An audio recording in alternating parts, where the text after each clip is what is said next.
Hey guys, it is me, Jacqueline. For today's video, I have a non-spoilery book review for Frostblood by Elly Blake. This is the first book, a part of a new fantasy trilogy, and this is actually the author's debut novel. It comes out on January 10th, 2017. I was actually sent an eARC from the publishers through Netgalley in exchange for an honest review. I'm super excited to do this review because I did enjoy this book. I had some issues with it. In total, I gave this book a 3.75 out of 5 stars. I would definitely recommend to pick this up if it does sound like something you would enjoy, because yet again I did very much enjoy it, and I will definitely continue on with the rest of this trilogy. In this book we follow our main character Ruby, who is 17 years old, and she is actually a fireblood. Firebloods are people that possess the power to control heat and fire. There are also people who have the opposite power to that, and they are called frostbloods because they control the power of ice and cold. Due to situations in the past, firebloods and frostbloods do not get along, and when we first go into the book, frostbloods actually have power over firebloods. There are less firebloods out there because they've actually been killed for many years by different frostbloods. Specifically, the frostblood king wants to rid the land of all firebloods, so firebloods are going into hiding, and Ruby herself is in hiding, and she is hiding out with her mother. That's exactly where we go with this novel. I'm not going to say anything else because that's all you really know to get into this book. One thing I would not recommend to do is to read the Goodreads summary for this book because it has so many spoilers in the summary. It's insane. I personally didn't read the summary before I picked up the book, and I'm very happy I did because I was really pleasantly surprised by the certain things that were featured in this book, and I feel as if you do read the summary, you will be spoiled for those sort of surprises. This book is split into 2 separate parts. The only reason I'm sharing that information, because I know some people will find it is a spoiler, is the fact my whole entire review runs on it because I sort of talk about these parts individually. Now, starting off with part 1, this is definitely an important part to the novel. This part has a lot of background information. It shows us who exactly our main character is, it also shows us the world, and it presents us with all these other side characters.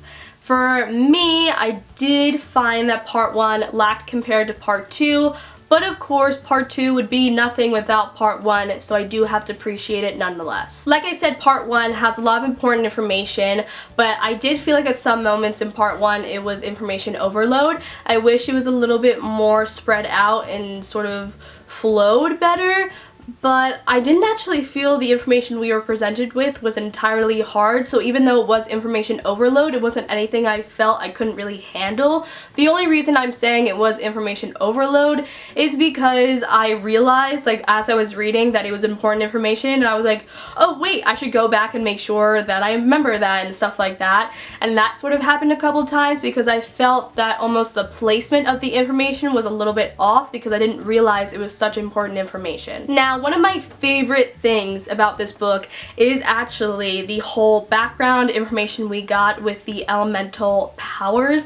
I found it entirely unique. I mean, these powers necessarily aren't the most unique powers or unique fantastical elements presented in a book. I feel like there have been a lot of examples in books, TV shows, movies where characters have the power to control or have fire and ice and stuff like that.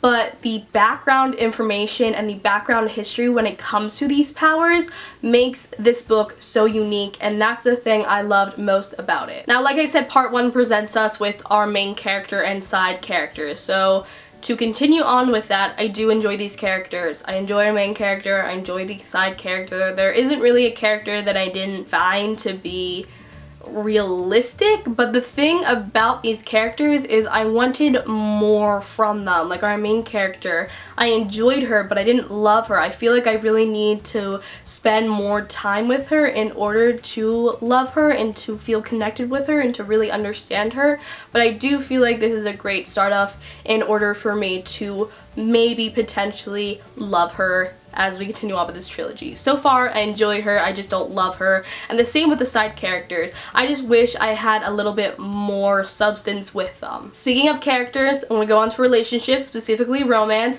This was so confusing for me because I yet again enjoy the characters. So I enjoy the 2 characters that are part of this romance, and I can picture them together, but I didn't feel like it was done right, because I thought it was going to be a slow burn and I was like, oh hell yes, I am so about this, and then like a flip of a coin, everything changed and it turned almost into insta-lovey, and I was just like, why?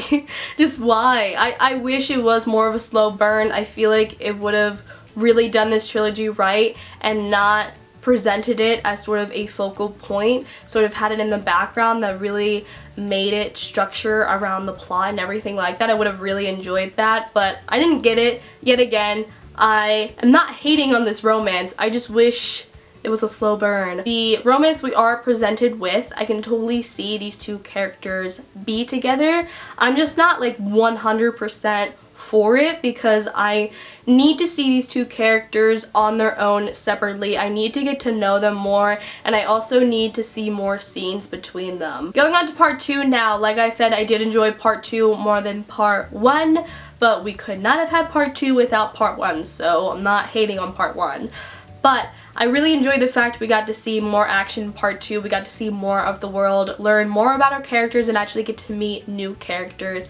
And in general, I just felt like this was such a great beginning to the rest of this trilogy, because we got to see exactly the potential of where we're going to go next in this series and where we get to follow our characters and everything like that. This book doesn't have a cliffhanger, if you were wondering. I know some people always like to see if it does.